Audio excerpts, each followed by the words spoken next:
Hello everyone, welcome. সকলকে স্বাগত জানাই আজকের জব আপডেট ক্লাসে। আজ আমি তোমাদের জন্য আরও একটা কর্মসংস্থান পেপারের বিভিন্ন সরকারি চাকরি বা প্রাইভেট জব সমস্ত কিছু নিয়ে তোমাদের সাথে আলোচনা করব বলে আজকের কর্মসংস্থান পেপারটা আমিও দেখলাম, তাই ভাবলাম তোমাদের সঙ্গে একটু আলোচনা করি, তোমাদের সাথেও একটু দেখাই যে কী কী এসেছে।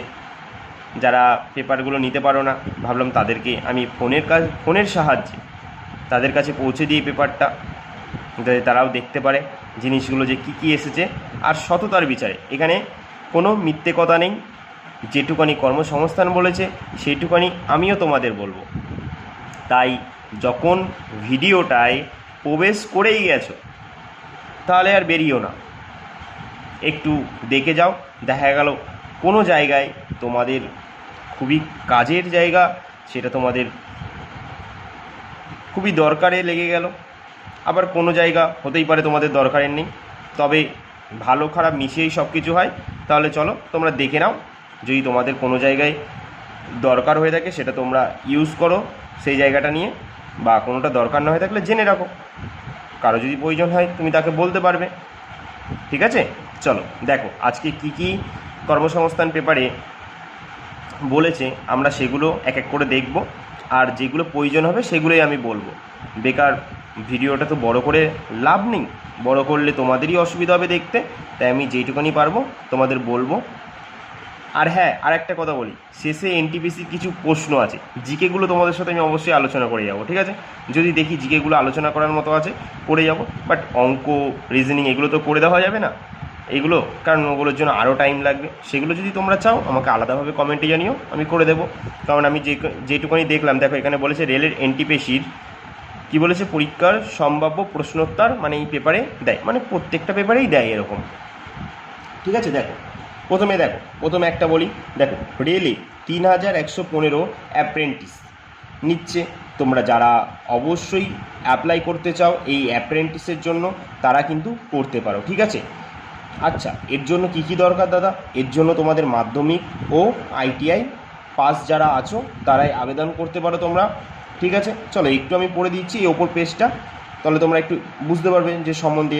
দেখো কি বলেছে, পূর্ব রেলের Sealdah division, Howrah division, Malda division, তারপর কি আসানসোল ডিভিশন, আর Kanchrapara workshop, Liluah workshop, Jamalpur workshop apprentice হিসাবে 3115 জন লোক নিচ্ছে। নেওয়া হবে কোন কোন ট্রেডে আমি বলে দিচ্ছি। দেখো fitter, welder, electrician, machinist, wireman, lineman, carpenter, painter, diesel mechanic, refrigeration and AC mechanic, mechanic machine, তারপর হচ্ছে কি টুল মেনটেন্যান্স, ব্ল্যাকস্মিথ। কারা কোন ট্রেডের জন্য যোগ্য এটার জন্য কি বলেছে দেখো, বলেছে কোনো স্বীকৃত পর্ষদ বা বিশ্ববিদ্যালয় থেকে মোট অন্তত 50% নম্বর পেয়ে মাধ্যমিক পাস ছেলেরা এনসিভিটি বা এসসিভিটি অনুমোদিত আইটিআই থেকে সংশ্লিষ্ট ট্রেডের, মানে এখানে যেই ট্রেডগুলোর কথা বলেছে, ঠিক আছে সেইটার কথাই বলছে, যে সংশ্লিষ্ট ট্রেডের সার্টিফিকেট কোর্স পাস হলেই সংশ্লিষ্ট ট্রেডের জন্য আবেদন করতে পারেন। তারপর কি বলেছে, ওপরের ওইসব ট্রেডে আইটিআই কোর্স পাস না হলে আবেদন করতে পারবে না। তার মানে বুঝেছো তো, যে যারা মাধ্যমিক পাস আছো আবার আইটিআই পাস আছো শুধুমাত্র তারাই আবেদন করতে পারবে, যারা আইটিআই করনি তারা পারবে না। ঠিক আছে, তাহলে তারপর কি বলেছে দেখো, উডওয়ার্ক টেকনিশিয়ান ট্রেডে ন্যাশনাল ট্রেড সার্টিফিকেট কোর্স পাসেরা কার্পেন্টার ট্রেডের জন্য যোগ্য। বয়স কী হতে হবে, 13/9/2025 হিসাবে 15 থেকে কি বলেছে 24 বছরের মধ্যে হতে হবে। তপশিলি যারা আছে তারা 5 বছর, ওবিসি যারা আছে তারা 3 বছর, আর প্রতিবন্ধীরা 10 বছরের জন্য, আর প্রাক্তন সমরকর্মী যারা আছে তারা যথারীতি যেমনি ছাড় থাকে সেমনি পাবে। আর কি বলেছে দেখো, সব ট্রেডেই 1 বছরের জন্য। ঠিক আছে, 1 বছরের অভিজ্ঞতা তোমাদের থাকতে হবে অ্যাকচুয়ালি বলতে গেলে সব ট্রেডেই। ট্রেড বলতে না, এবার ওরাই হয়তো বলছে 1 বছরের জন্য তোমাদের এখানে হয়তো অ্যাপ্রেন্টিস হিসাবে নিয়োগ করা হবে। কী বলেছে দেখো, কোন ডিভিশনে কটি শূন্যপদ। হাওড়া ডিভিশনে দেখো 659টি আছে, এর মধ্যে ফিটার অনেক কিছু আছে। আমি যদি যখন দেখো পরের পাতায় দেখো 4 নম্বর পাতায় বলেছে, তো আমি যখন যাব এটা নিয়ে আমার যদি মনে হয় যে না এটা তোমাদের আরেকটু জানানো দরকার বলবো। বাট যারা অ্যাপ্লাই যোগ্য, যারা করতে চাও তারা অবশ্যই করো, ঠিক আছে। চলো তারপরে দেখি, বলেছে কি পুলিশের কনস্টেবল সাব ইন্সপেক্টর পরীক্ষা শুরু কি বলেছে 12ই অক্টোবর।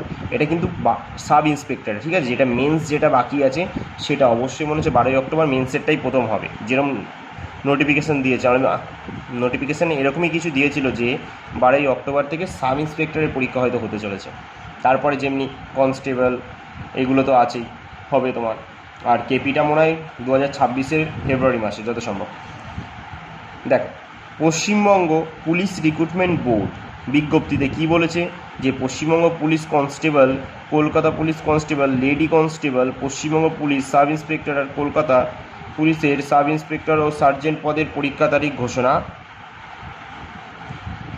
দেখো তারপর কি বলেছে, কোন পদের পরীক্ষা কবে হবে সেটা ওরা বলে দিয়েছে। দেখো 2024 সালের Paschimbanga police sub inspector unarmed এবং বলেছে কি সাব ইন্সপেক্টর আর্মড পদের প্রিলিমিনারি পরীক্ষা যেটা আছে, প্রিলিমিনারি পরীক্ষা যেটা আছে সেটা 12ই অক্টোবর বলে দিয়েছে। আচ্ছা, তার মানে যেটা বলে দিয়েছে সাব ইন্সপেক্টরের পরীক্ষা 12ই অক্টোবর, সেটা প্রিলিমিনারি যে পরীক্ষাটা হবে মানে সেটার কথা বলেছে। মানে সাব ইন্সপেক্টরের যে পরীক্ষাটা আছে প্রিলিমিনারি সেটাই হবে, ঠিক আছে। তারপর দেখো আর কি বলেছে, 2023 সালের কলকাতা পুলিশের সাব ইন্সপেক্টর, বাদবাকিটা পরের পাতায় দিয়েছে। চলো আগে আমরা এই পাতাটা ভালো করে জেনে নিই, তারপর পরের পাতায় যখন যাব সব আরও ডিটেলসে বলবো, ঠিক আছে।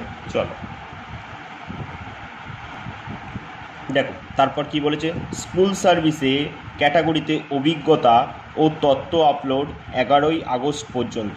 যারা স্কুল সার্ভিসে অ্যাপ্লাই করেছো তারা অবশ্যই এই বিষয়ে জানো তোমরা যে 11ই আগস্ট পর্যন্ত তোমাদের তথ্য আপলোড করার জন্য সময়সীমা দেওয়া হয়েছে। আরও যে কী বলা হয়েছে দেখো, স্কুল সার্ভিস কমিশনের নবম, দশম ও একাদশ দ্বাদশ শ্রেণীর শিক্ষক শিক্ষিকা পদের সেকেন্ড SLST পরীক্ষার 7 ও 14ই সেপ্টেম্বর। কি বলেছে, স্কুল সার্ভিস কমিশন দরখাস্তকারীদের সুবিধার জন্য OBC সাব ক্যাটাগরি আর অভিজ্ঞতার তথ্য আপলোড করার জন্য এডিট অপশান দিয়েছে।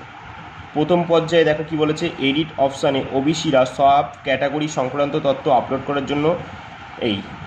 করার জন্য জানিয়েছে। প্রথমে লগইনে ক্লিক করে এডিট অপশানে গিয়ে সাব ক্যাটাগরি সিলেক্ট করে সাবমিট করতে হবে, ঠিক আছে। যারা জানো অবশ্যই এটা দেখো, তোমরা যারা স্কুল সার্ভিসের সঙ্গে যুক্ত আছো বা যারা অ্যাপ্লাই করেছো তারা এটা দেখে নিও। দেখো আমরা আর একবার চলে যাই, দেখো খুব দেখো ইম্পর্টেন্ট, এয়ারফোর্সে এয়ারম্যান র্যালি কোথায় হচ্ছে, ব্যারাকপুরে, ঠিক আছে। এয়ারফোর্সে এয়ারম্যান র্যালি হচ্ছে ব্যারাকপুরে, ঠিক আছে। কি বলেছে দেখো, ভারতীয় বিমান বাহিনী।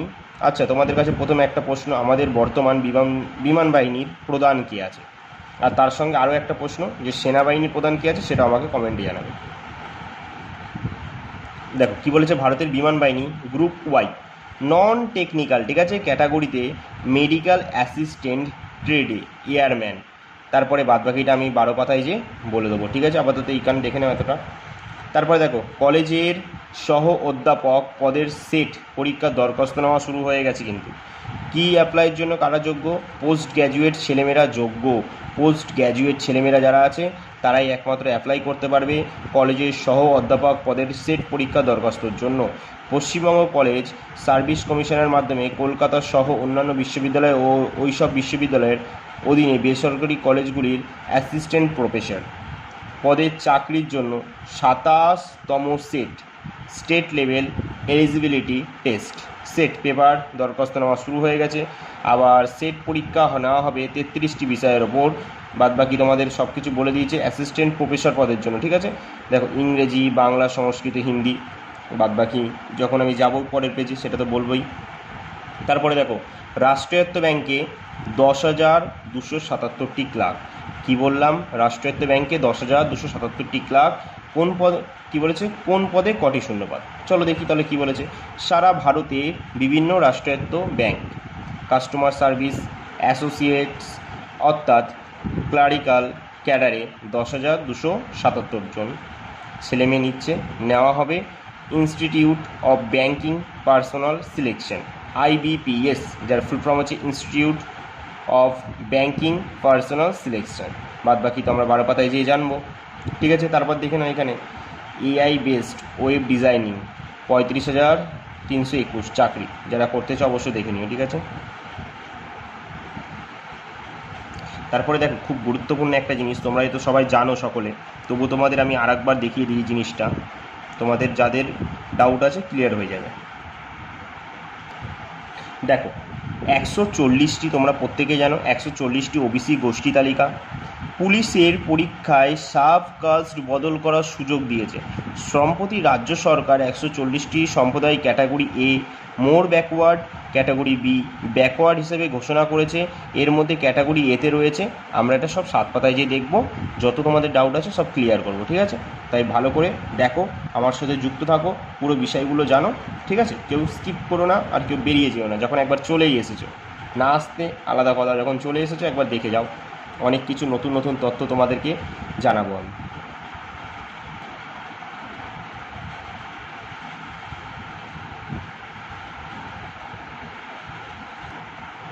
দেখো এটা হচ্ছে দ্বিতীয় পাতা। ঠিক আছে, দ্বিতীয় পাতায় কি কি বলেছে দেখো, এখানে অনেক ধরনের, এই জায়গাটুকু না অনেক ধরনের তোমাদের ভ্যাকেন্সির কথা বলা হয়েছে, অনেক ধরনের। তবে আমি বলবো, আমি তোমাদের দেখিয়ে দিচ্ছি, বাট শুধু একটু ওপরগুলো আমি পড়ে দিচ্ছি। হ্যাঁ, কেননা এই জায়গাটা আমার খুব বিশ্বস্ত একটা জায়গা নয়, তবে তোমরা নিজেরা ফোন করে যাচাই করতে পারো। যাচাই করে যদি তোমাদের কাছে টাকা চাওয়া হয়, আমি প্রত্যেক ভিডিওতে একই কথা বলি, প্রত্যেক ভিডিওতে আমি একই কথা বলি, তাই বলবো তোমরা ভালো করে যাচাই করবে, তারপরেই তোমাদের যদি অ্যাপ্লাই করতে বলে করবে। যদি টাকা চায় তাহলে কোনো সিন নেই, কারণ যেখানে টাকা দিতে হয় সেখানে চাকরি নাও থাকতে পারে, সেটা তোমরা বর্তমানে সব কিছু দেখে বুঝতেই পেরেছো। ঠিক আছে, তাই দেখো কি কি বলেছে দেখো, WBSEDCL বিদ্যুতের কন্ট্রাক্টরের অধীনে প্রতি শহরে ও গ্রামে, ঠিক আছে, পশ্চিমবঙ্গের সবকটি জেলায় লোক নিচ্ছে। কী বলেছে, অষ্টম শ্রেণী যোগ্যতা, কী বলেছে, অষ্টম শ্রেণী 22,000 থেকে 49,000 টাকা। যোগাযোগ এই যে নম্বর দিয়ে দিয়েছে। ঠিক আছে, তারপর আর্জেন্ট ভ্যাকেন্সি বিনা ডোনেশনে কলকাতায় মেট্রো রেলের শিক্ষাগত যোগ্যতা অনুযায়ী বলেছে কি মেল ফিমেল নিয়োগ চলছে, HS থেকে স্নাতক ঊর্ধ্বে। কত বলেছে, 18 থেকে 45 বয়স, কিন্তু এটা বেতন 21,500 থেকে 65,700, সব কিছু বলে দিয়েছে। তারপর দেখো HDFC ব্যাংকে DSA-তে চাকরি, তোমরা দেখে নিতে পারো, এই যে নম্বর দিয়ে দিয়েছে। ঠিক আছে, চলো দেখি। আর এয়ারপোর্টে জব বলে দিয়েছে, ভ্যাকান্সি দেখো কলকাতা মেট্রোতে, দেখো তারপর নিয়োগ বিনা ডোনেশন এয়ারপোর্টের আছে এখানে, দেখো নোটে সব কিছু বলে দিয়েছে, তোমরা দেখে নিতে পারো। তারপর দেখো বন্ধন ব্যাংকে DSA-তে, ঠিক আছে, এখানে নম্বর দিয়ে দিয়েছে। তারপর হচ্ছে অল ইন্ডিয়া রিক্রুটমেন্ট এয়ারপোর্ট কন্ট্রাক্টরের অধীনে urgent job vacancy Kolkata metro রেলের। দেখো তারপর বলছে কি ব্যাংকে পার্মানেন্ট জব নিজ জেলায় পোস্টিং, নম্বর দিয়ে দিয়েছে। সব কিছু তোমরা দেখতে পারো, তবে খুবই সতর্কের সাথে দেখবে, সতর্কের সাথে ফোন করবে, টাকা চলে একদম সেখানে যাবে না। আর মেয়েদের বিশেষ করে বলছি, তোমরা একা একা আবার চলে যেও না, গার্জেনকে নিয়েও যদি অ্যাপ্লাই করো, তোমাদের কোথাও যেতে বলা হয় গার্জেনকে নিয়ে যেও, কারণ কর্মসংস্থান নিজেও সব কিছু সতর্ক করে দিয়েছে যে কোনো জায়গা দিয়ে যদি টাকা চাওয়া হয় তোমরা দেবে না।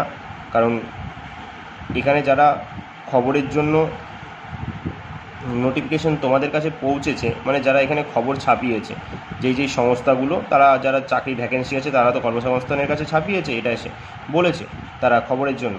এবার তারা সেই জন্য বিজ্ঞাপন দিয়েছে, তারা সমস্ত ডিটেলস দিয়ে বিজ্ঞাপন দিয়েছে, আর কর্মসংস্থান সেই অনুযায়ী তাদের বিজ্ঞাপনগুলোকে তাদের কর্মসংস্থান পেপারে ছাপিয়েছে। এবার কাদের মনে কী আছে বলা তো যায় না, এটা তো কলিযুগ, এখানে সবাইকে দেখতে লাগে ভদ্র, কিন্তু মনে মনে তারা অভদ্র, সেটা প্রমাণ পাওয়া যায় তাদের কাজে। ঠিক আছে, তাই খুব সতর্কের বিচারে এই জায়গাটায় বিশেষ করে।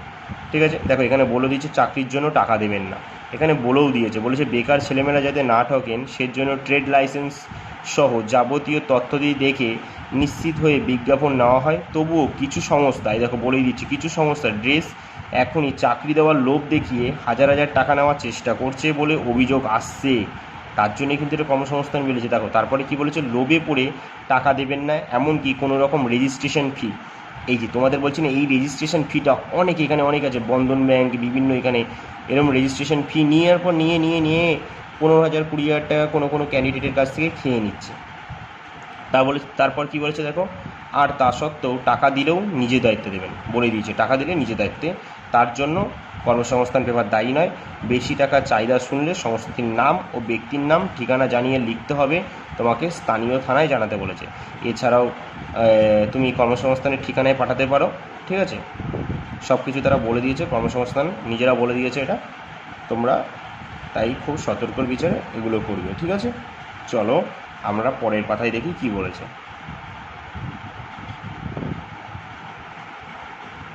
আর দেখো, তোমরা যারা মুক্ত বিদ্যালয়, যারা তোমরা এক চান্সে অনলাইন ডিস্টেন্সে 10th 12 BA MA BSc MBA pass করতে চাও, তাদের জন্য এখানে দেখো বলে দিয়েছে তোমরা অ্যাপ্লাই করতে পারো এগুলো, ঠিক আছে।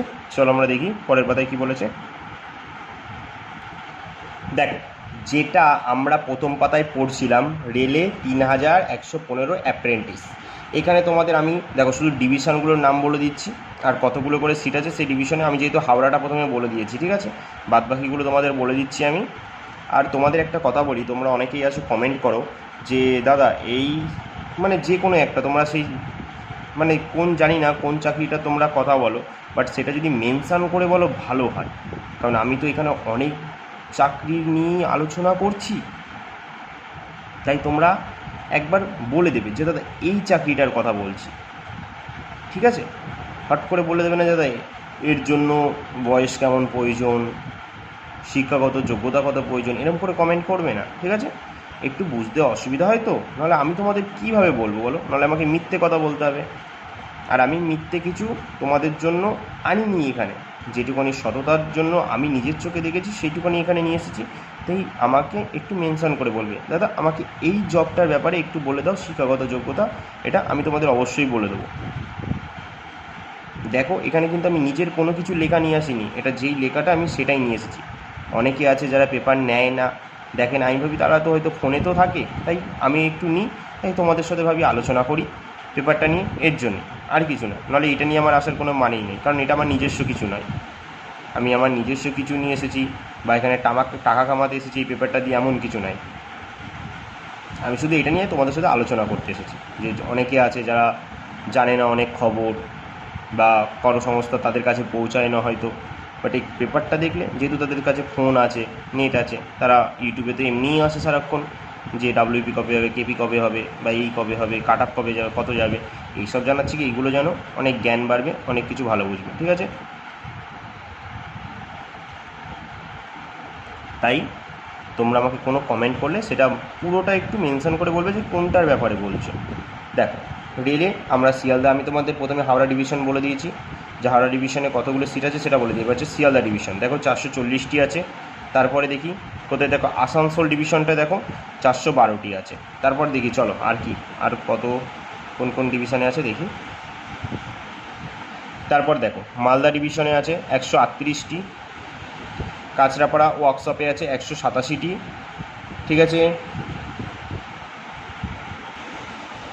দেখো লিলুয়া ওয়ার্কশপ 612টি, জামালপুর ওয়ার্কশপ 667টি, এর মধ্যে দেখো ফিটারেই আছে 251টি। তারপরে চলো এবার খুব গুরুত্বপূর্ণ আমরা দেখব যে কোন ওয়েবসাইটে যে অ্যাপ্লাই করবে তোমরা, ঠিক আছে। চলো দেখি। দেখো তোমাদের এখান থেকে খুব গুরুত্বপূর্ণ, দেখো 1961 সালের অ্যাপ্রেন্টিস আইন, 1992 সালের অ্যাপ্রেন্টিস নিয়ম অনুযায়ী ট্রেনিং, তখন স্টাইপেন্ড পাবেন, হোস্টেল নেই, ট্রেনিং শেষে চাকরি পাওয়ার সম্ভাবনা থাকলেও কোনো বাধ্যবাধকতা নেই, ঠিক আছে, ঠিক আছে। চাকরি পাওয়ার সম্ভাবনা থাকলেও বাধ্যবাধকতা নেই, এটা কিন্তু বলেই দিয়েছে, ঠিক আছে। দেখো মাধ্যমিকে পাওয়া নম্বর দেখে ও আইটিআই কোর্স পাসের সার্টিফিকেটের অন্যান্য প্রমাণপত্র দেখে প্রাথমিকভাবে বাছাই প্রার্থীদের মেধা তালিকা তৈরি করে সার্টিফিকেট ভেরিফিকেশনের জন্য ডাকা হবে। কোনো লিখিত পরীক্ষা বা ইন্টারভিউ হবে না, ঠিক আছে। দেখো ভালো করে জেনে নিও, এর জন্য কোনো লিখিত পরীক্ষা বা ইন্টারভিউ হবে না। উচ্চ শিক্ষাগত যোগ্যতা থাকলে বাড়তি কোনো সুযোগ পাবে না। মোট শূন্য পদের 1.25 গুণ প্রার্থীকে সার্টিফিকেট ভেরিফিকেশনের জন্য ডাকা হবে। কি বলেছে দেখো এবার এখান থেকে দরখাস্ত করতে পারবে তোমরা 14ই আগস্ট থেকে 13ই সেপ্টেম্বর পর্যন্ত। 14ই আগস্ট থেকে 13ই সেপ্টেম্বর পর্যন্ত এই ওয়েবসাইটে। কোন ওয়েবসাইটে? www.rrcer.org। এর জন্য বৈধ একটি ইমেল আইডি থাকতে হবে, এর জন্য নিজের এইসব প্রমাণপত্র থাকতে হবে। কি কি? পাসপোর্ট মাপের রঙিন ফটো, সিগনেচার, বুড়ো আঙুলের ছাপ, তারপর যে ক্লাস 8 বা মাধ্যমিক পাসের মার্কশিট, বয়সের প্রমাণপত্র, ITI পাসের সার্টিফিকেট, কাস্ট সার্টিফিকেট, প্রতিবন্ধী সার্টিফিকেট। ঠিক আছে, এই সমস্ত কিছু তোমাদের লাগবে। আর দেখো তারপর পরীক্ষার ফি বাবদ নাকি 100 টাকা তোমাদের লাগছে। তোমরা অবশ্যই এইগুলো ভালো করে দেখে নিও শেষ লাইন পর্যন্ত। ঠিক আছে, অবশ্যই দেখে নিও। চলো আমরা তারপরে দেখি আর কি বলেছে। দেখো ব্যাঙ্ক অফ বরোদায় 300 ম্যানেজার। ঠিক আছে, bank of Baroda assistant manager পদে 300 লোক নিচ্ছে। যে কোনো শাখায় গ্র্যাজুয়েটরা আবেদন করতে পারবে। যারা ব্যাংকের জন্য আবেদন করতে চাও তোমরা দেখে নাও, যে কোনো শাখায় গ্র্যাজুয়েট যারা আছো তারাই আবেদন করতে পারবে তোমরা। তোমাদের এর জন্য কি বলেছে দেখো, বলেছে post graduate degree, MBA, PGDM course pass অগ্রাধিকার পাবেন। ঠিক আছে, তোমরা এরা এই তোমাদের শিক্ষাগত যোগ্যতা থাকলে তোমরা অ্যাপ্লাই করতে পারো। তোমাদের কোন ওয়েবসাইটে যে অ্যাপ্লাই করতে হবে আমি দেখো বলে দিচ্ছি। বলছে প্রার্থী বাছাই হবে ইন্টারভিউর মাধ্যমে। ঠিক আছে, ইন্টারভিউর মাধ্যমে হবে। দরখাস্ত করবে 19শে আগস্টের মধ্যে কিন্তু। ঠিক আছে, টোটাল শূন্যপদ কিন্তু 300টা আছে, 300টা। আর বলে দিয়েছে কোন ওয়েবসাইটে, দেখো এই যে লেখাই আছে ওয়েবসাইটের নাম www.bankofbaroda.in। ঠিক আছে, টোটাল পরীক্ষার ফি বাবদ কত টাকা লাগবে দেখো বলে দিয়েছে 850 টাকা। 850, ব্যাস। এখানে আর জানার মতো কিছু নেই। চলো আমরা পরের পেজে দেখি কি বলেছে। দেখো ভালো করে দেখো, যেই ওবিসির কথাটা তোমাদের প্রথম পেজে বলছিলাম যে 140টি ওবিসি গোষ্ঠী তালিকা। বলেছে কি দেখো 49টি সম্প্রদায় কি বলে দিয়েছে এরা, বলেছে ক্যাটাগরি বিতে আছে 91টা সম্প্রদায়, মানে 49টা সম্প্রদায় এ ক্যাটাগরিতে আছে, আর বাদবাকি সব 91টা সম্প্রদায় বি ক্যাটাগরিতে আছে। টোটাল মিলিয়ে 140টি ঠিক আছে সম্প্রদায় আছে। আগে যাদের ওবিসি সার্টিফিকেট ছিল তারা দেখে নিন, যাদের সার্টিফিকেট ছিল তারাই দেখে নিও। ঠিক আছে, কোনো ক্যাটাগরির মধ্যে পড়েছেন, কার কোন ক্যাটাগরি বদল হলে সংশ্লিষ্ট বিডিও অফিস বা জেলা শাসকের অফিসে গিয়ে সংশোধন করে নিতে পারবেন। ঠিক আছে, কি বলেছে?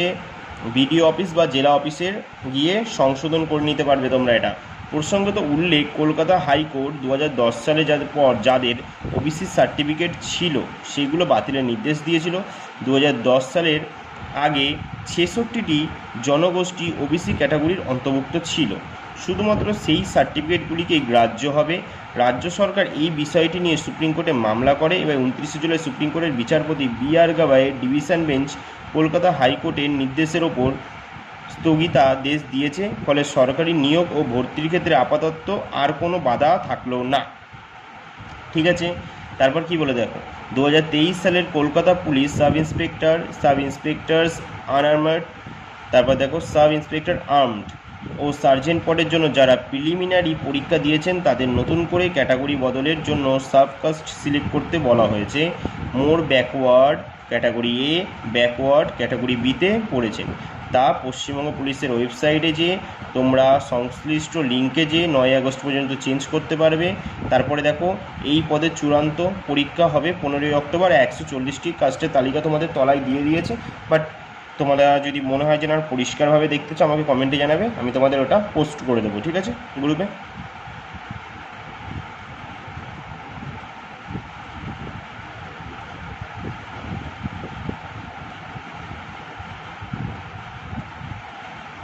দেখো আর একটা দেখো তোমাদের যেটা বলছিলাম যে এই সহ অধ্যাপক কলেজে সেট পরীক্ষা দরখাস্ত। ঠিক আছে, সেট পরীক্ষা দরখাস্ত এটা যারা যারা আছো তোমরা অবশ্যই অ্যাপ্লাই করে দিও। অবশ্যই যারা অধ্যাপক কলেজের জন্য নিযুক্ত হবে তাদের জন্যই এটা সেট পরীক্ষা। আর স্কুল সার্ভিস ক্যাটাগরিতে তোমরা তো এটা জানোই, এটার আমি বলছি না, বেকার বড় করে লাভ নেই। ঠিক আছে, চলো আর অন্য কিছু দেখি। দেখো আমরা এখন চলে এসেছি কারেন্ট অ্যাফেয়ার্সের ডেরায়। এটা হচ্ছে কারেন্ট অ্যাফেয়ার্সের ডেরা। এখান থেকে প্রচুর কারেন্ট অ্যাফেয়ার্স আছে, এখানে প্রচুর কারেন্ট অ্যাফেয়ার্স, এখান থেকেই কারেন্ট অ্যাফেয়ার্স অ্যাকচুয়ালি সবাই তৈরি করে বিভিন্ন খবরের কাগজ দেখে দেখে। ঠিক আছে, দেখো আমরা দেখো তো এখানে আমাদের কি দেখাচ্ছে, এই বিশ্ববিখ্যাত মহিলা, আপাতত বিশ্ববিখ্যাত অবশ্যই। কেন বিশ্ববিখ্যাত?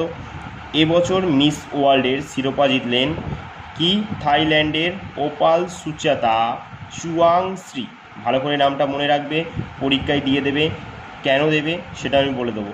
ওপাল সুচাতা চুয়াংশ্রী থাইল্যান্ডের, ঠিক আছে, ইনি হচ্ছে থাইল্যান্ডের কিন্তু বাসিন্দা, যিনি এবারের মিস ওয়ার্ল্ড হয়েছে। আর দেখো কেন পরীক্ষা দেবে, প্রথম থাইল্যান্ড মহিলা হিসাবে এই মর্যাদাপূর্ণ খেতাব জিতে ইতিহাস গড়লেন তিনি। প্রথম রানার আপ এর সম্মান পেলেন ইথিওপিয়ার, আচ্ছা, প্রথম রানার আপের সম্মান পেয়েছেন কি, ইথিওপিয়ার হ্যাসেট দেরেজ অ্যাডমাসু, আর দ্বিতীয় রানার আপের সম্মান পেয়েছে পোল্যান্ডের মাজা ক্লাজদা। এই প্রতিযোগিতার ভারতের প্রতিনিধিত্ব করেন নন্দিনী গুপ্তা। ঠিক আছে, আমাদের ভারতের নন্দিনী গুপ্তা এই প্রতিযোগিতায় কিন্তু মনে রাখবে। যদি বলে যে এবছর 2025 সালে যদি বলে মিস ওয়ার্ল্ডের জন্য কোন ভারতীয় যিনি প্রতিদ্বন্দ্বিত্ব করেছিলেন, তিনি হচ্ছেন নন্দিনী গুপ্তা, যিনি আমাদের মিস ইন্ডিয়া কিন্তু অবশ্যই। এবছর 72তম, কততম মিস ওয়ার্ল্ড ছিল, ঠিক আছে, প্রতিযোগিতা 72তম, যেটা কোথায় অনুষ্ঠিত হয়েছে, হায়দ্রাবাদে। যেখানে আমরা দেখতেই পেয়েছি যে হায়দ্রাবাদের রাজধানী তেলেঙ্গানা, আমরা প্রত্যেকেই জানি যে হায়দ্রাবাদ রাজ্যটি হচ্ছে তেলেঙ্গানার রাজধানী, তেলেঙ্গানার রাজধানী হচ্ছে হায়দ্রাবাদ, সেখানে অনুষ্ঠিত হয়েছে। আর সেখানে তেলেঙ্গানার মুখ্যমন্ত্রী অনুবুল রেভান্ট রেড্ডি উপস্থিত ছিলেন সেখানে, আমরা জানি কি। এছাড়াও তেলেঙ্গানার রাজ্যপাল কে আছে, তেলেঙ্গানার বর্তমান রাজ্যপালের নাম কি, যিশুদেব বর্মা। ঠিক আছে, ও তোমরা দেখতে পাচ্ছ না, দেখো দেখো,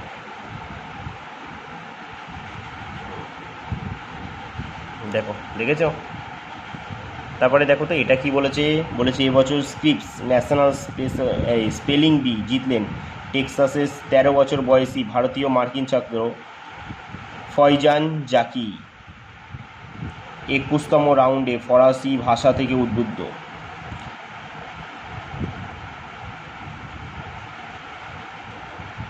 এখানে বিভিন্ন ধরনের কারেন্ট অ্যাফেয়ার্স আছে, বিভিন্ন ধরনের। তোমরা এই জায়গাটায় দেখো, দাঁড়াও আরও কারেন্ট অ্যাফেয়ার্স তোমাদের আমি দেখাচ্ছি ভালো ভালো। এই এখানে দেখো, মার্কিন যুক্তরাষ্ট্রের ইন্টেলস্ট্যাট হলো প্রথম বিদেশি স্যাটেলাইট অপারেটরদের মধ্যে প্রথম একটি, যারা ভারতের সরকারের কাছে দেশীয় মিডিয়া সংস্থাগুলিকে সরকারি স্যাটেলাইট কভারেজ প্রদানের অনুমোদন পেল। এমন প্রচুর আছে কিন্তু, প্রচুর। তারপরে দেখো এখানে কি বলেছে, মার্কিন প্রেসিডেন্ট ডোনাল্ড ট্রাম্পের দেওয়া প্রশাসনিক পদ ছাড়লেন ধনকুবের এলন মাস্ক। দেখতেই পাচ্ছ প্রচুর কারেন্ট অ্যাফেয়ার্স এখান থেকে শুধু তৈরি করতে হয়, 1 মাসের কারেন্ট অ্যাফেয়ার্স পেয়ে যাবে এখান দিয়ে তোমরা, বুঝেছ।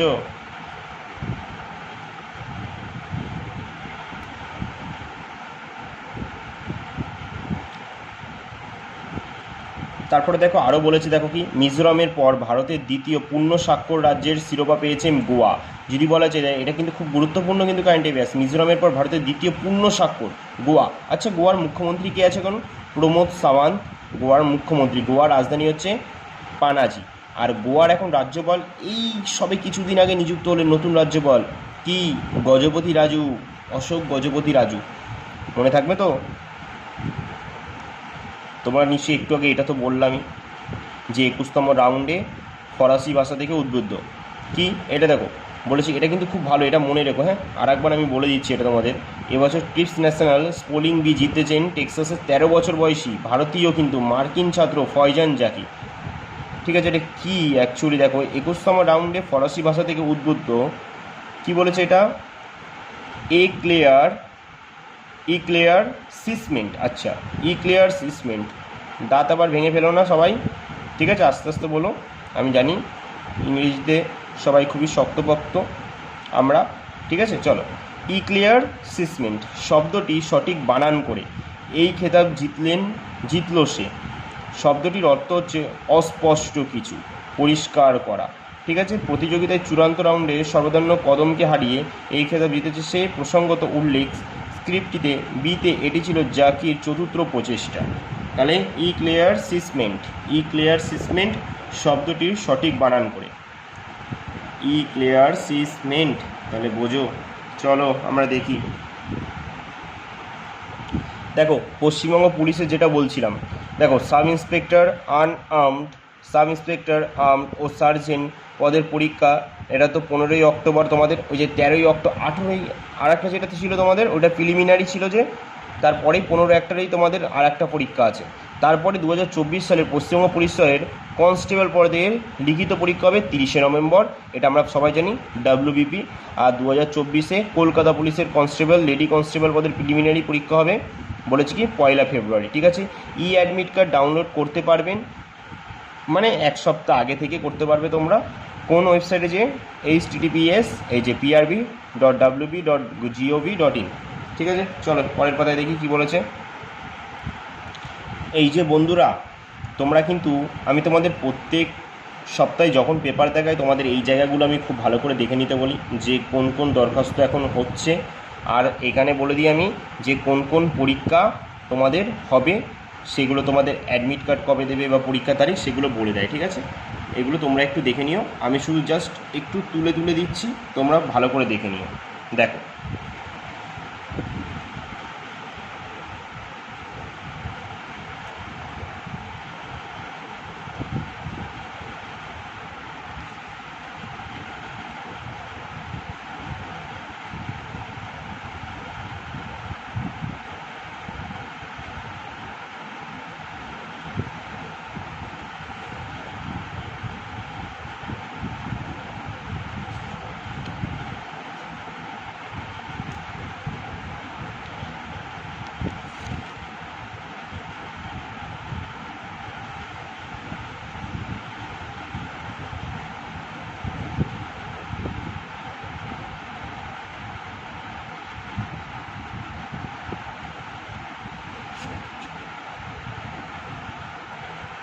আশা করি তোমরা প্রত্যেকেই দেখেছো।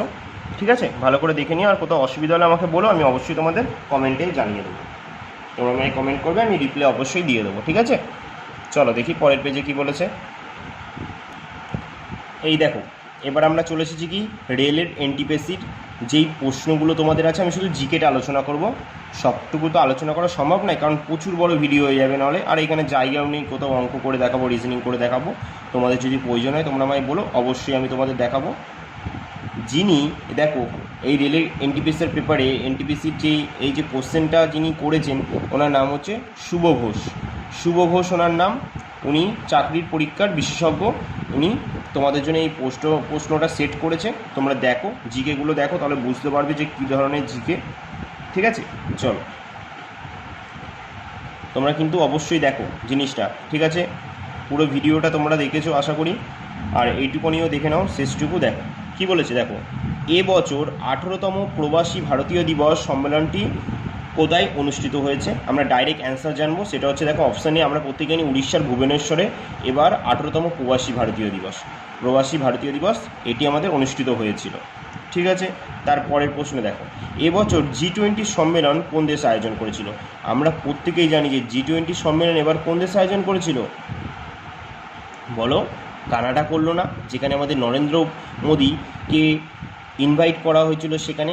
এখন কানাডার কিন্তু প্রধানমন্ত্রী জাস্টিন ট্রুডো নেই, এখন অন্য প্রধানমন্ত্রী হয়েছে। আর কে হয়েছে সেটা তোমরা আমাকে কমেন্টে জানাবে। আর কানাডার রাজধানী হচ্ছে অটোয়া, কানাডার মুদ্রা হচ্ছে কানাডিয়ান ডলার। ঠিক আছে, চলো পরবর্তী প্রশ্ন দেখি আমরা। দেখো 2 নম্বর প্রশ্ন কি বলেছে, দক্ষিণ কোরিয়ার প্রেসিডেন্ট এখন কে?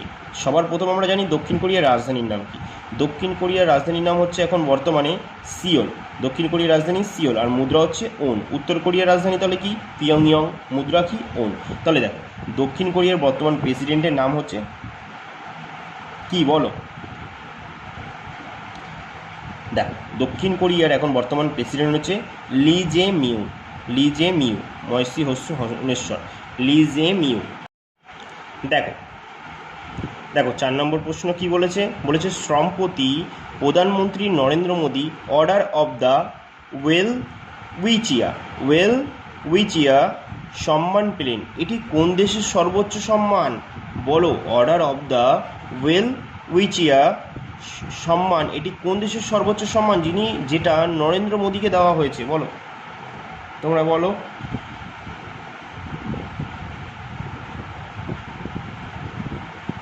বলে ফেলো তাড়াতাড়ি। কমেন্টে অবশ্যই কিন্তু আমাকে জানাতে হবে কিন্তু, হ্যাঁ। আমি তার জন্য একটু করে সময় দিলাম। যে অর্ডার অফ দ্য ওয়েল উইচিয়ার সম্মান পেয়েছে আমাদের নরেন্দ্র মোদী, এটা কোন দেশের সর্বোচ্চ সম্মান? আমরা প্রত্যেকে জানি নামিবিয়ার সর্বোচ্চ সম্মান এটা। তারপরে দেখো পরের প্রশ্ন, বিশ্ব উপভোক্তা অধিকার দিবস। আমরা প্রত্যেকেই জানি বিশ্ব উপভোক্তা অধিকার দিবস কবে, ঠিক আছে। আচ্ছা, তার আগে আমরা জানি যে জাতীয় উপভোক্তা এই অধিকার দিবস এটা কবে হয়েছে? এটা ডিসেম্বর মাসে অবস্থিত। এই ডিসেম্বর অবস্থিত কেন বলি? ডিসেম্বর মাসে আছে, ঠিক আছে, ডিসেম্বর মাসে হয়। তবে কোন ডেতে হয় তোমরা এটা আমাকে বলো, যে ডিসেম্বর মাসে আমাদের জাতীয় যে উপভোক্তা দিবসটা এটা হয়। আচ্ছা চলো তো 21 তারিখ থেকে জানি। আচ্ছা, 21শে ডিসেম্বর কী আছে? Meditation day.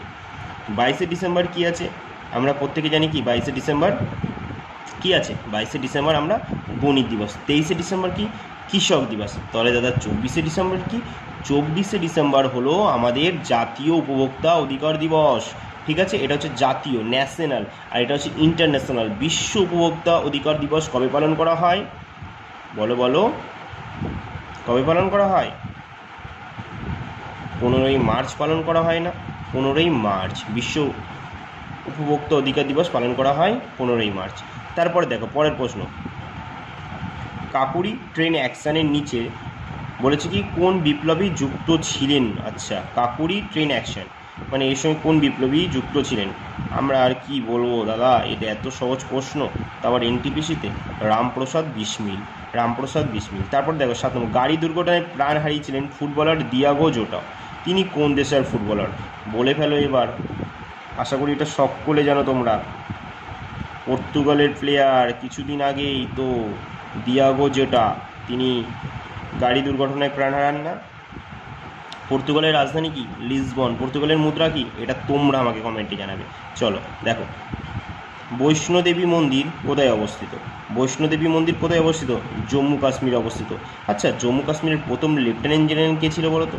প্রথম ছিল গিরিশচন্দ্র মুর্মু, যিনি আমাদের ক্যাগ ছিলেন। এখন তো ক্যাগ চেঞ্জ হয়ে গেছেন, এখন আছে কে সঞ্জয় মূর্তি।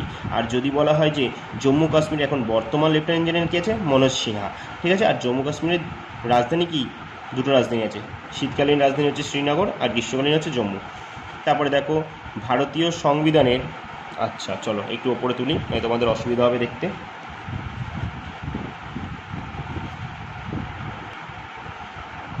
ভারতীয় সংবিধানের কোন ধারায় অভিন্ন দেওয়ানি বিধির কথা বলা হয়েছে?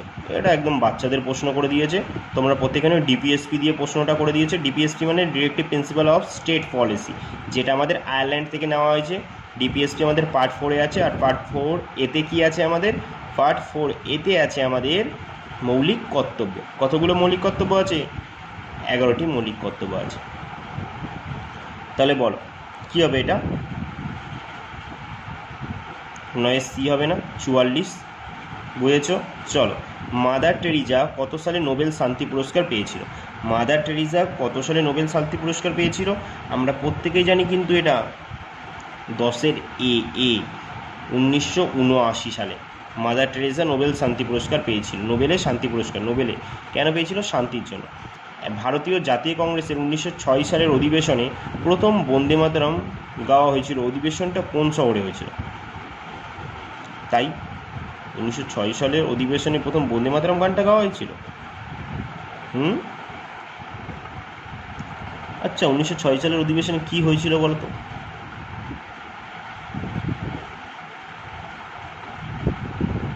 বলো।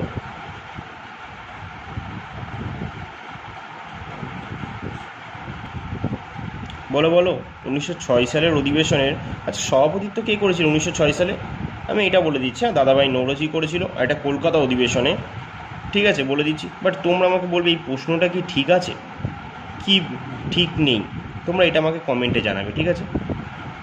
এই প্রশ্নটা ঠিক আছে কি নেই তোমরা আমাকে কমেন্টে জানাবে। আমি চলো পরেরটা দেখি। দেখো, কত সালে বোম্বে ভেঙে গুজরাট ও মহারাষ্ট্র? খুব সহজ একটা প্রশ্ন। 1960 সালে আমরা জানি কি বোম্বে রাজ্যটা ভেঙে কি করা হয়েছিল? গুজরাট ও মহারাষ্ট্র নামে দুটো রাজ্য গঠিত হয়েছিল 1960 সালে। Option A. তারপরে দেখো জাতীয় মহিলা কমিশন কত সালে গঠিত হয়েছিল? জাতীয় মহিলা কমিশন কত সালে গঠিত হয়েছিল? অপশান সি 1992 সালে। জাতীয় মহিলা কমিশন কত সালে? 1992। জাতীয় মহিলা কমিশন 1992 সালে। ঠিক আছে। তারপরে দেখো তিব্বতে মাউন্ট এভারেস্টের নাম কি? আমরা প্রত্যেকেই জানি সেটা কি? Option B Chomolungma. তিব্বতে মাউন্ট এভারেস্টের নাম চোমোলুংমা। আর যদি বলতো যে নেপালে সাগরমাথা। ঠিক আছে। তারপরে দেখো পরের প্রশ্ন, বৈদিক যুগে গরুকে কি বলা হতো? বৈদিক যুগে গরুকে কি বলা হতো? আমরা প্রত্যেকে জানি কি বলা হতো? অপশান বি অগ্ন বলা হতো। কি আবার গাবি করে দিও না, তাহলে কিন্তু অপশান হয়ে গেছে একদম মায়ের ভোগে, ইন্দা ভোগমা চলে যাবে তাহলে। ঠিক আছে, চলো 16 নম্বর দেখো, মেনিনজাইটিস রোগ শরীরের কোন অংশে দেখা যায়? আমরা প্রত্যেকে জানি কোথায় দেখা যায়? মস্তিষ্কের আবরণীর নাম কি? মেনিনজাইটিস। তাই তো, ঠিক বললাম তো, মস্তিষ্কে দেখা যায়। আর যদি বলতো ফুসফুসে, প্লুরা। তাহলে যদি বলতো হারমান দেখা, আর কি বলো? চলো তাহলে পরের প্রশ্ন যাই। দেখো 17 নম্বর, জনন গ্রন্থির, ও দেখতে পাচ্ছ না? আচ্ছা দাঁড়াও, দেখো জনন গ্রন্থির ক্রিয়াকলাপকে নিয়ন্ত্রণ করে কোন হরমোন? জনন গ্রন্থির ক্রিয়াকলাপকে নিয়ন্ত্রণ করে কোন হরমোন বলো? জনন গ্রন্থির ক্রিয়াকলাপকে, খুব ইম্পর্টেন্ট একটা প্রশ্ন। ঠিক আছে, অবশ্যই এনটিপিসি দিতে যাচ্ছি এরকম প্রশ্ন থাকবে না, সেটা হতেই পারে না। তাই দেখো অপশান সি হয়ে যাবে আমাদের অ্যান্সার, থাইরক্সিন। জনন গ্রন্থির ক্রিয়াকলাপকে নিয়ন্ত্রণ করে থাকে থাইরক্সিন হরমোন। তারপরে দেখো 18 নম্বর প্রশ্নে কী বলেছে? ইঁদুর মারার বিষে কোন রাসায়নিক পদার্থ থাকে? ইঁদুর মারার বিষে কোন রাসায়নিক পদার্থ থাকে? এটা হচ্ছে 18 নম্বর প্রশ্ন। দেখো এর অ্যান্সার কী হয়ে যাবে? আমরা প্রত্যেকে জানি অপশান বি জিঙ্ক ফসফেট থাকে ইঁদুর মারার বিষে। দেখো তার পরের প্রশ্ন 19, বেল মেটাল তৈরিতে ব্যবহৃত হয়। আচ্ছা, বেল মেটাল মানে হচ্ছে পিতল। বেল মেটাল মানে পিতল তৈরিতে তোমরা প্রত্যেকেই জানো তামা আর কী হবে? দস্তা। এটাই তাহলে এখানে কোনটা হবে? চারটে অপশানের ভিতরে কোনটা হবে বলো? তামা আর দস্তা কোনটা? তোমরা বলবে দাদা এইটা আবার কি প্রশ্ন?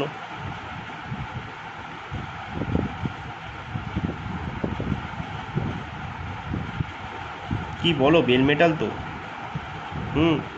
তাহলে কাঁসা। আচ্ছা, কাঁসাটা তোমরা আমাকে বলবে। ঠিক আছে, চলো কাঁসা তৈরিতে কোন কোন ধাতুর ব্যবহার করা হয় তোমরা আমাকে বলবে।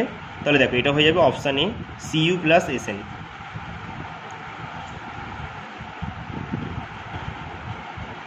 তারপর দেখো আণবিক ভর সমান সমান ড্যাশ ইন্টু বাষ্প ঘনত্ব। তাহলে বলো ড্যাশে কী বসাবো?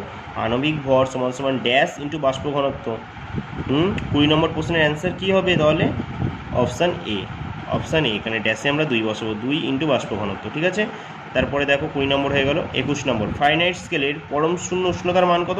ফারেনহাইট স্কেল যেটা আছে সেটার পরম শূন্য উষ্ণতার মান আমরা প্রত্যেকেই জানি কিন্তু এই প্রশ্নের অ্যান্সারটা। ঠিক আছে, কেউ ভুল করলে হবে না এটা। তাহলে কী হবে?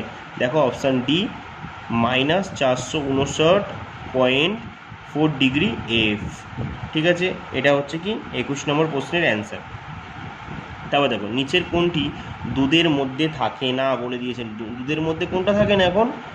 আচ্ছা বলো তো, সুষম খাদ্য এখন আমরা দুধকে বলতে পারি না, কিন্তু কেন বলতে পারি না? ভিটামিন সি এখন আর দুধে থাকে না। তারপর দেখো 23, বীজের অঙ্কুরগম ঘটাতে সাহায্য করে কোন হরমোন?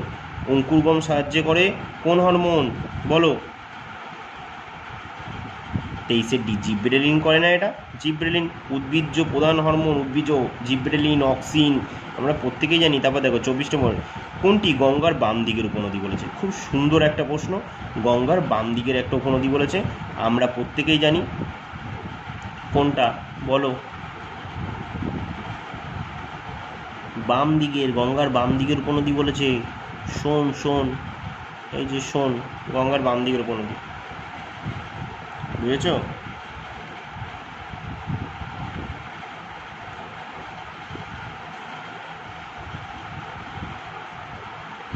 দেখো তারপর কি বলেছে 25 নম্বর প্রশ্ন, তামিলনাড়ুতে আইন অমান্য আন্দোলনের নেতৃত্ব দিয়েছিলেন কে? খুব ভালো একটা প্রশ্ন। চলো তাহলে বলো, তামিলনাড়ুতে আইন অমান্য আন্দোলনের নেতৃত্ব দিয়েছিলেন। তার আগে আমরা একটু তামিলনাড়ুর সম্পর্কে জেনে নিই। তামিলনাড়ুর মুখ্যমন্ত্রীকে এখন বর্তমানে এম.কে. স্ট্যালিন, তামিলনাড়ুর রাজ্যপালকে আর.এন. রবি। আচ্ছা, তামিলনাড়ুর রাজধানী কি? চেন্নাই। ঠিক আছে, তাহলে আইন অমান্য আন্দোলন তাহলে কত সালে হয়েছিল? এটা 1930 সালে হয়েছিল। আমরা প্রত্যেকে জানি কে করেছিলেন? গান্ধীজি। তাহলে বলো তামিলনাড়ুতে এই নেতৃত্ব কে দিয়েছিলেন? তাহলে তামিলনাড়ুতে কে দিয়েছিলেন এই নেতৃত্ব? কী হবে? সরোজিনী নাইডু হবে, রাজেন্দ্র প্রসাদ হবে, কালকা সিং হবে, না চক্রবর্তী রাজগোপালাচারী? 25 ডি, চক্রবর্তী রাজা গোপালাচারী। আমরা প্রত্যেকে জানি পশ্চিমবঙ্গের প্রথম গভর্নর জেনারেল। ঠিক আছে, চলো 26, স্পিরিট নাইটস উপন্যাসটি কার লেখা? স্পিরিট নাইটস উপন্যাসটি কার লেখা? আমরা প্রত্যেকেই জানি এই অ্যান্সারটা। 26-এর অ্যান্সার কী হচ্ছে তাহলে? 26-এর এ হয়ে যাবে। 26-এর এ হয়ে যাবে আমাদের অ্যান্সার। ঠিক আছে, 26-এর এ হয়ে যাবে আমাদের অ্যান্সার। ইস্টারিন কিরে, ইস্টারিন কিরে, স্পিরিট নাইটস উপন্যাসটি হচ্ছে ইস্টারিন কিরে। খুব গুরুত্বপূর্ণ একটা প্রশ্ন। তারপর দেখো বাস্কেটবল খেলায় প্রতি দলে কজন খেলোয়াড় থাকে? ঠিক আছে, দেখো প্রতি দলে কজন খেলোয়াড় থাকে আমি দেখিয়ে দিচ্ছি। এই যে এই দেখে নাও, 1 2 3 4 5। ঠিক আছে, এই হচ্ছে 5। তাহলে আমরা 5 আঙ্গুল দিয়ে কী করি বাস্কেটবলটাকে? তাহলে বুঝতেই পেরেছো। তাহলে বাস্কেটবলে 5 জন খেলোয়াড় থাকে। যদি বলতো ভলিবলে 6 জন থাকে। ঠিক আছে, তাহলে হকিতে কজন থাকে? হকিতে আমরা প্রত্যেকেই জানি 11 জন। হকি, ক্রিকেট, ফুটবল 11 জন করে। সবচেয়ে রাগবিতে 15 জন প্লেয়ার থাকে। বুঝেছো? বাদবাকি তো আমরা প্রত্যেকেই জানি সব কিছুই। তাহলে 27-এর অ্যান্সার হয়ে গেল অপশান সি। তাহলে 28-এর কী বলেছে দাদা? International committee of the red ক্রসের সদর দপ্তর কোথায়? রেড ক্রসের সদর দপ্তর কোথায়? আমরা প্রত্যেকেই জানি। কোথায় এটা? বলে ফেলো তাড়াতাড়ি। 28-এর বি, জেনেভাতে। জেনেভা কোথায়? সুইজারল্যান্ডে। সুইজারল্যান্ডের রাজধানী কি? বার্ন। সুইজারল্যান্ডের মধ্যে হচ্ছে সুইস ফ্রাঙ্ক। 29 নম্বর প্রশ্ন কি? কততম সংবিধান সংশোধনীতে বলা হয়েছে যে মন্ত্রিসভার গঠন? আচ্ছা চলো, কততম সংবিধান সংশোধনীতে বলা হয়েছে যে মন্ত্রিসভার গঠন? দেখো বলেছে কি, মন্ত্রিসভার গঠনের মোট সদস্যের 15% বেশি হবে না। কততম সংবিধান সংশোধনীতে বলা হয় যে মন্ত্রিসভার গঠন মোট সদস্যের 15%-এর বেশি হবে না? বলো এটা কি হয়ে যাবে? 29-এর তাহলে অ্যান্সার আমাদের 29-এর অ্যান্সার হচ্ছে অপশান ডি, 91তম সংবিধান সংশোধনীতে। আচ্ছা তোমরা আমাকে বলো, সংবিধান যে সংশোধনী এটা কত নম্বর ধারায় আছে? 368 নম্বর ধারায় আছে। কোন দেশ থেকে নেওয়া হয়েছে এটা আমাকে অবশ্যই তোমরা কমেন্টে জানাবে। ঠিক আছে, চলো। শ্রমিক সংগঠন শ্রমিক কল্যাণ প্রভিডেন্ট ফান্ড কোন তালিকার অন্তর্গত? এটা হচ্ছে আমাদের যুগ্ম তালিকায়। আচ্ছা, কেন্দ্রীয় তালিকায় 100টা বিষয় আছে, রাজ্য তালিকায় 61টা, যুগ্ম তালিকায় 52টা বিষয় আছে। ঠিক আছে, এগুলো মনে রাখতে হবে ভালো করে। চলো তারপরে দেখো 31-এ কী বলেছে? রামগড় বিষধরী টাইগার রিজার্ভ কোন রাজ্যে অবস্থিত? রামগড় বিষধরী টাইগার রিজার্ভ এটা কোন রাজ্যে অবস্থিত? 31-এর ডি, রাজস্থান। রাজস্থানের মুখ্যমন্ত্রী কে? ভজনলাল শর্মা। রাজ্যপাল কি? কিষাণ রাও। রাজস্থানের রাজধানী কি? জয়পুর। ঠিক আছে, 32 নম্বর প্রশ্ন, স্টেট ব্যাঙ্ক অফ ইন্ডিয়ার আগের নাম কী ছিল? আমরা প্রত্যেকে জানি ইম্পেরিয়াল ব্যাঙ্ক অফ ইন্ডিয়া। 1921 সাল থেকে 1955 সালে স্টেট ব্যাঙ্ক অফ ইন্ডিয়া আমাদের জাতীয়করণ হয়েছিল, তারপরে নাম হয় SBI। আর ভারতের প্রথম ব্যাঙ্ক বললে ব্যাঙ্ক অফ হিন্দুস্তান। আর ভারতীয়দের দ্বারা পরিচালিত প্রথম ব্যাঙ্ক পাঞ্জাব ন্যাশনাল ব্যাঙ্ক। আমরা প্রত্যেকেই জানি কত সালে প্রতিষ্ঠিত হয়েছিল সেটা? 1894। কে প্রতিষ্ঠিত করেছিল? লালা লাজপত রায়। ঠিক আছে, আর মাঝদিয়া। চলো পরের প্রশ্ন দেখি কী বলেছে। কি বলেছে? Plan holiday. প্রত্যেকে জানি প্ল্যান হলিডে প্রথম যদি বলা হয় কি সেটা কী হবে? বলো বলো বলো কী হবে? 33-এর এ হবে না, 1966 থেকে 69। 34, অর্থ কমিশনের মোট সদস্য সংখ্যা কত? অর্থ কমিশনের মোট সদস্য সংখ্যা চেয়ারম্যান সহ 4 জন। Option B 34। সি হবে। এক সেকেন্ড 34-এর অর্থ কমিশনের মোট সদস্য সংখ্যা চেয়েছে না? টোটাল চেয়ারম্যান সহ 5 জন না? চেয়ারম্যান সহ। আচ্ছা তোমরা আমাকে বলো তো কোনটা অ্যান্সার হবে এর ভিতরে? ঠিক আছে, একটু তোমরা আমাকে বলে 4 হবে না 5 হবে অর্থ কমিশনের মোট সদস্য সংখ্যা? এটা তোমাদের জন্য আমি ছেড়ে গেলাম। ঠিক আছে, চলো, তারপর বলছে অশোকের কোন শিলালেখ থেকে কলিঙ্গ যুদ্ধের বর্ণনা পাওয়া গেছে? অশোকের কোন শিলাঙ্গ থেকে কলিঙ্গ যুদ্ধের বর্ণনা পাওয়া গেছে? খুব সহজ একটা প্রশ্ন এটা, 35-এর সি, ত্রয়োদশ শিলালিপি থেকে কলিঙ্গ যুদ্ধের করা পাওয়া গেছে। কলিঙ্গ কোথায় অবস্থিত? আমাদের উড়িষ্যায় অবস্থিত। কলিঙ্গ কোন নদীর তীরে? দয়া নদীর তীরে। ঠিক আছে, চলো পরের প্রশ্ন দেখি। ব্যক্তিগত সত্যাগ্রহের প্রথম সত্যাগ্রহী কে ছিলেন? ব্যক্তিগত সত্যাগ্রহের প্রথম সত্যাগ্রহী কে ছিলেন? আমরা প্রত্যেকে জানি যে কে ছিলেন। 36 নম্বরের অ্যান্সারটা আমরা প্রত্যেকে জানি, বিনোবা ভাবে। অপশান ডি, বিনোবা ভাবে। তারপর দেখো 37, চিরাং রিপু হাতি সংরক্ষণাগার কোন রাজ্যের অন্তর্গত? চিরাং রিপু, খুব গুরুত্বপূর্ণ একটা প্রশ্ন, খুব গুরুত্বপূর্ণ। চিরাং রিপু হাতি সংরক্ষণাগার কোন রাজ্যে অবস্থিত? এটা 37-এর অপশান বি, অসম। অসমের মুখ্যমন্ত্রী কি? হিমন্ত বিশ্ব শর্মা। রাজ্যপাল কে আছে এখন? অসমের লক্ষণ প্রসাদ আচার্য। অসমের রাজধানী দিসপুর। আরও একটা রাজধানী, সেটা হচ্ছে কি বলো? অসমের আরও একটা রাজধানী ঘোষণা করা হয়েছে, যেটা সাংস্কৃতিক রাজধানী হিসাবে, সেটা কি হয়ে যাবে? ডিব্রুগড়। তারপর দেখো এজরা কাপ কোন খেলার সঙ্গে যুক্ত? আমরা প্রত্যেকে জানি এজরা কাপ কোন খেলার সঙ্গে যুক্ত। 38-এর কী হয়ে যাবে? Option A, polo. বলো, পোলোতে কজন থাকে? 4 জন। ওয়াটার পোলোতে 7 জন প্লেয়ার থাকে। হিটফিল্ডের কার্যকলাপ জানার জন্য নিচের কোন মেটালের আইসোটোপ ব্যবহার করা হয়? কোন মেটালের আইসোটোপ ব্যবহার করা হয়? 39 ডি, প্লুটোনিয়াম। হিটফিল্ডের কার্যকলাপ জানার জন্য আমরা যে আইসোটোপটা ব্যবহার করে থাকি সেটা হচ্ছে প্লুটোনিয়াম। তারপরে শেষ প্রশ্ন আজকে দেখো, এটাই হচ্ছে শেষ প্রশ্ন। কোন উপরাষ্ট্রপতি পরবর্তীকালে রাষ্ট্রপতি হিসেবে দায়িত্ব সামলাননি? মানে দেখো, শেষে নি বলেছে, ঠিক আছে। এমন একজন উপরাষ্ট্রপতি যিনি পরবর্তীকালে রাষ্ট্রপতি দায়িত্ব সামলাননি। জাকির হোসেন আমাদের রাষ্ট্রপতি ছিলেন, অবশ্যই ভিভি গিরিও ছিলেন। তাহলে আমরা বলতে পারি এখানে কাকে বলো তো? কে নারায়ণ হবে না মোহাম্মদ হামিদ আনসারি হবে? বলে ফেলো। 40 বলো, 40 কী হবে? অপশান ডি হবে, মোহাম্মদ হামিদ আনসারি। কারণ কে নারায়ণ আমাদের রাষ্ট্রপতি ছিলেন। 40টি। তাহলে এই ছিল 40টা প্রশ্ন। আমি খুব সুন্দরভাবে তোমাদের সঙ্গে উপস্থাপন করেছি। আশা করব আরও খুব কম সময়ের মধ্যে, আমি বেশি কিছু আলোচনাও করিনি। আমি ইচ্ছা করলে অনেক ডিটেলস তোমাদের বলতে পারতাম, বাট ভিডিওটা যেহেতু প্রচুর বড় হয়ে গেছে তাই আমি আর কিছু বললাম না। বাট আজকে আর এর থেকে আর কিছু আলোচনা করার মতো এই পেপারে নেই। আমি আশা করব তোমাদের সকলেরই আজকের পেপারটা খুব ভালো লেগেছে আর তোমরা মন দিয়ে দেখেছো।